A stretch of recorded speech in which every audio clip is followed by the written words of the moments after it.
Okay, here's one that was recorded in the comments section. Says here, and a painting teacher I've been watching on YouTube insists that we never buy green paint. Always mix our green with blue and yellow.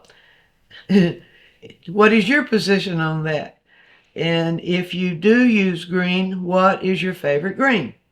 Well, here we go, dispelling another myth.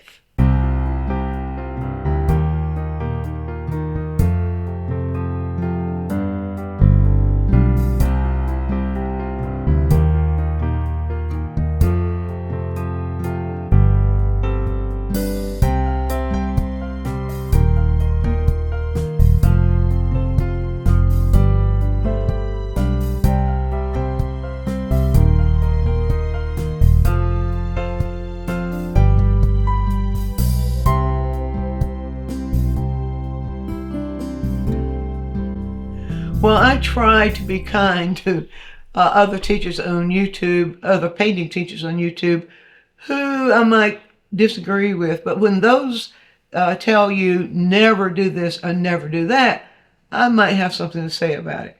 Now, I know some painters prefer to mix their own greens. They prefer not to buy green in tube. But here's the deal. How many times do you use in your painting something straight out of the tube? My approach to painting, what we buy in tubes is for mixing. And very rarely are we going to be using something straight out of the tube without mixing it with something else. So why not buy green? Especially a green that can give you a whole varieties of mixtures. And I'm going to show you one example. Now, I have for years one of my favorite greens in both oil paint and in watercolor, sap green, because it's a yellow green. It's a wonderful green for mixing and getting various varieties.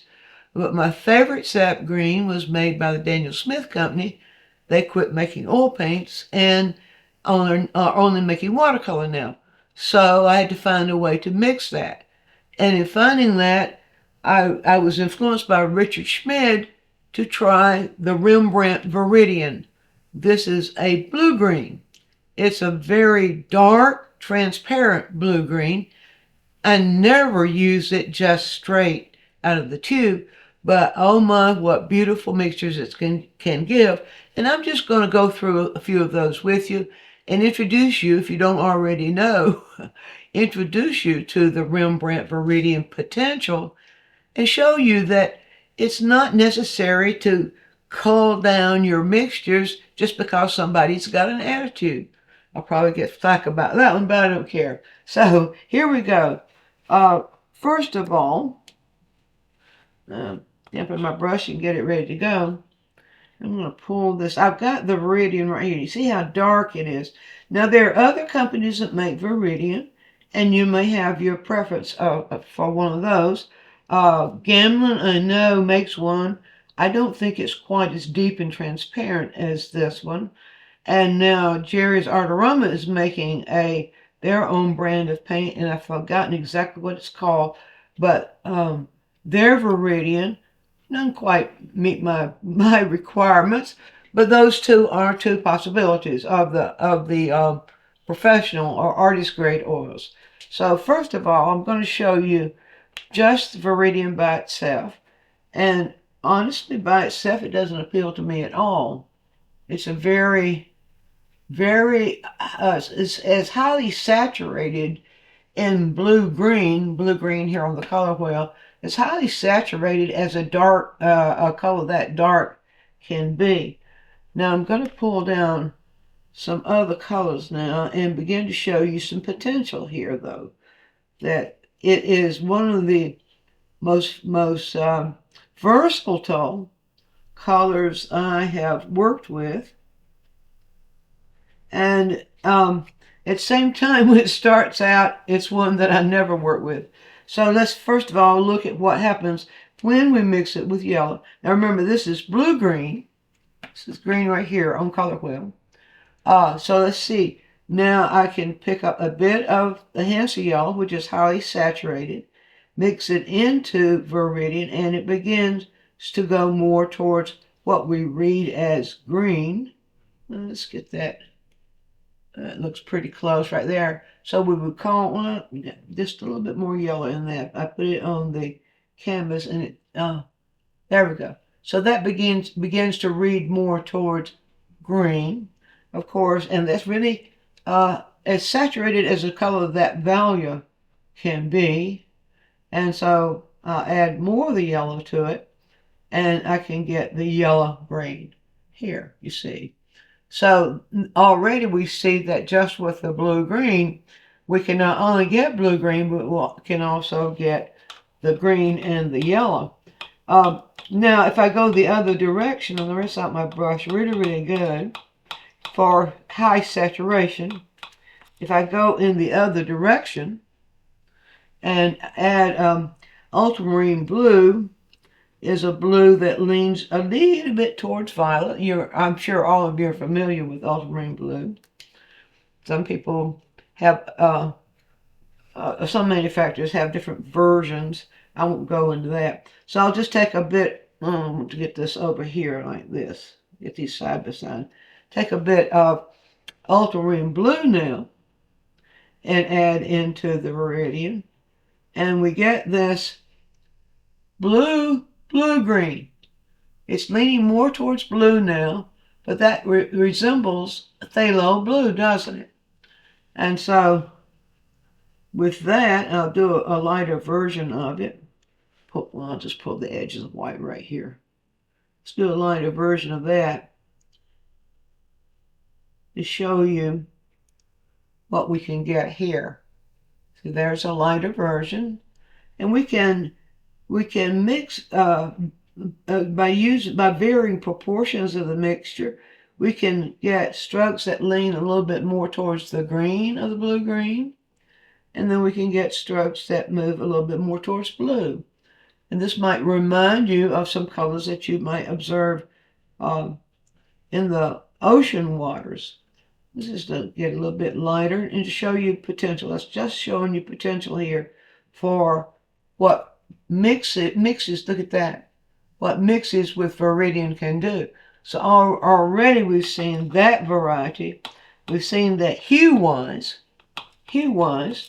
it can, Viridian itself being a blue-green, hue-wise can give us these really nicely saturated greens and yellow greens, and we can even get it more yellow green than that, and then we can move it in this direction when we add ultramarine blue, and we can get those highly saturated blue greens. Now, if you have some color like phthalo blue and add to it, what you'll see is that it won't go as blue as ultramarine blue will take it, because the phthalo blue has itself a blue-green registering about right here. So you can get a much longer range of hues that go from blue all the way over to yellow-green, blue-green all the way over to yellow-green with mixtures just of hues.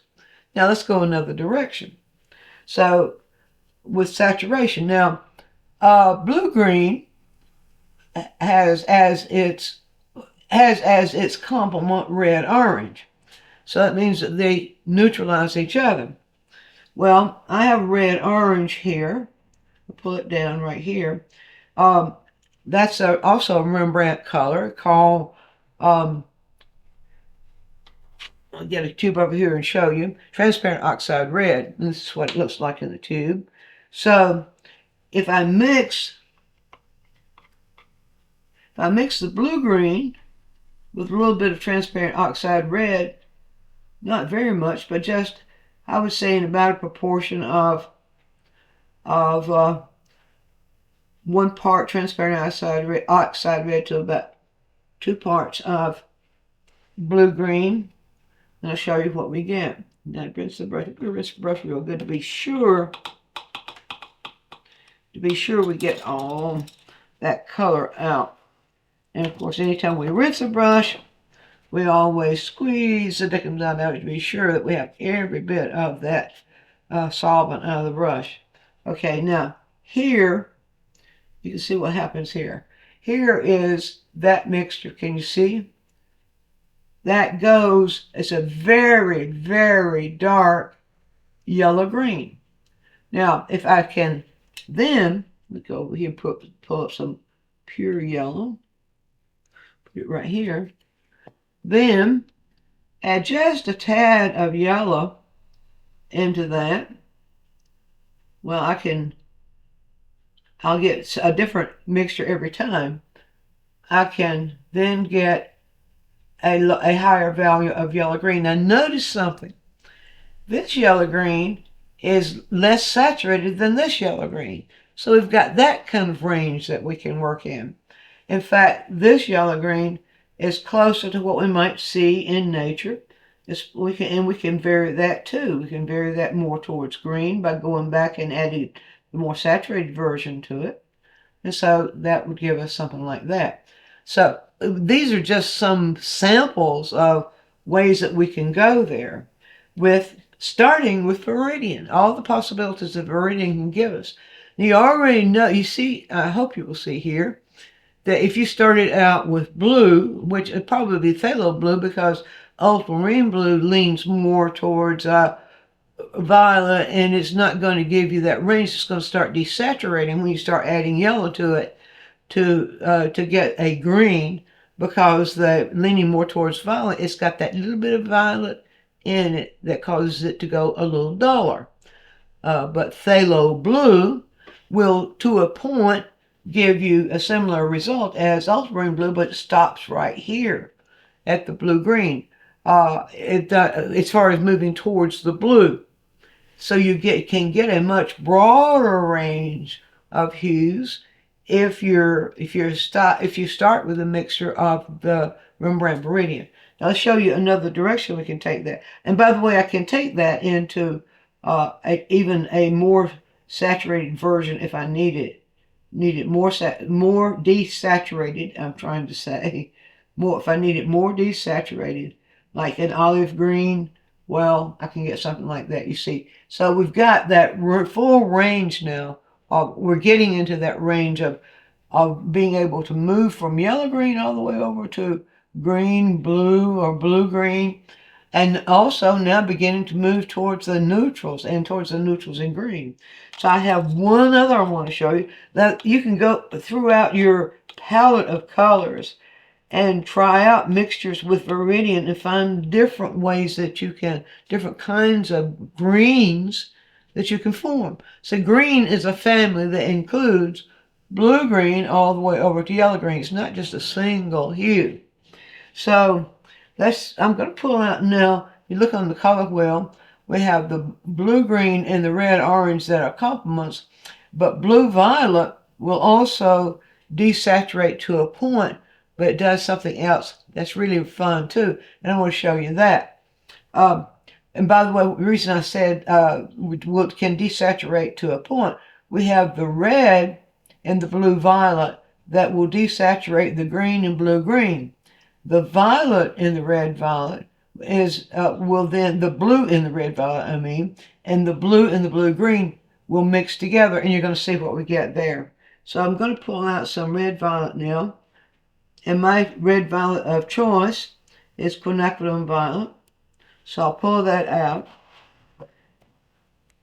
and show you other possibilities here. So these are the sorts of things that when you're in the midst of painting, if you already know, will enable you to get color combinations that you might not have thought to try earlier. All right, so here's what I'm going to do. I've already shown you what the Viridian does by itself. And I'm going to take some Viridian in the brush here. And I'm going to move into just a little bit of, that was a big bit, of red violet. I'm going to do several proportions, several ranges of that. So we get this. Now see how very, very dark and blue-green that is. That reminds us of Prussian blue, doesn't it? So we can really mix a version of Prussian blue. I'm going to put a little white there on there so you can see it a little bit more. Of course, white does tend to subtract out a little bit of yellow, but here we go right here. You see that? And that's just with adding, would you believe it, would you guess? That's adding the red violet to the Viridian. So I'm going to mix that out real. I'm going to show you a range here of different proportions of red violet. So I'll move back into the blue-green. Does that still have wet? No, it's anyway. And I'm going to add a little bit more red violet. And I don't want to take it all the way towards the red violet, but I'll just show you what happens here when we do that. Get just a little bit more of the Viridian into that. Okay, now put it right here. Look at that deep, deep, dark. What color is that? That deep, deep, dark. We'll put a little bit of the white into it and show you. Here we go. Here we go. That bit gets very, very close to some versions of Payne's Gray. And you see, I've got these two versions. And that's just one possibility, because we got a range of versions that would start with a little bit of red violet added into as a proportion, maybe 1 part to 1 part to 3. I don't know. I don't like to do those kinds of calculations. I just like to watch what's happening. But just with a little bit of red violet, we can get something like this. And we keep adding the red violet, we get more like that. And it will eventually, let's do one more. I'm going to keep the white in the brush there so that we can see the exact registration of that. I think I see it leaning towards red violet now. It will, at one point will go almost black. Let me try that out. You see, that goes more towards red violet. And we're just going to add back a little bit of yellow green there and show you this. But you can get something, the Payne's Grays that we get in tubes vary according to manufacturer. And so some of the ones that lean more towards blue, that's getting closer to what I'm aiming for. Just a little bit more. Those that lean more towards blue, there we go, right there. See, I don't know if you can tell that. See how close that is to Payne's Gray. Let me get just a little bit more white in it to show you. See there? There we go. Very, very neutral, almost completely Payne's Gray. So look what we got out of just those experiments, starting out with Viridian. Now if we started out with blue, which would have been like something like it would have to be a blue-green to create the yellow-green, or to be able to get that range of greens. Any blue that we started out with would have to be a blue that leans towards green. So it would have to be something like phthalo blue, which is very, very desaturated. Prussian blue is more, very, very saturated. I mean, Prussian blue is more desaturated. Cerulean blue is not dark enough for you to be able to get your darkest dark. So that is the other thing we've got the ability for when we're starting out with something like Viridian, the Rembrandt Viridian, is that we got the ability to get very, very darks, very, very dark, sometimes the darkest dark that we would need, something like this right here, and very, very lights just by adding the lighter color or white to it.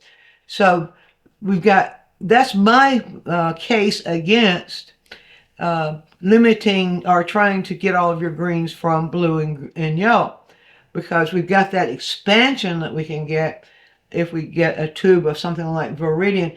And the phthalo green itself, the pure phthalo green, not the ones that have been leaned towards blue or leaned towards violet, all that stuff. The original pure phthalo green would do a similar thing, would give you similar results. It's very, very much stronger in tinting strength, which makes it a little bit more difficult to maneuver. But that's one reason I prefer this, the Viridian, to the original phthalo green. Plus, the manufacturers have messed around with phthalo green so much these days, phthalo green, red tint, phthalo green, whatever, that it gets so confusing that you don't know what hue you're working with. So, well, for some people they probably do. That's just me being an old fogey. But anyway, there you go. So if you've got that attitude, or if you have been taught or told that you should never start out with a tube green. You never should buy a tube of green. Rethink that. In fact, anytime anybody tells you you should always do this or should never do that, just question it to see if that is really where you want to go. So there's your story about the tube green. Be sure to view all of our quick tips. And while you're doing so, subscribe to the channel, click on the bell so you'll always get a notice when we produce a new quick tip, which is every week. And if you have a question, leave it in the comments section and we'll make a quick tip for you. Also, take a trip over to DianneMize.com where I have full-length lessons, downloads, DVDs, lots of other stuff there, some free stuff for you. And while you're there, you can subscribe to the newsletter, and that way you'll always be informed every time we do something new.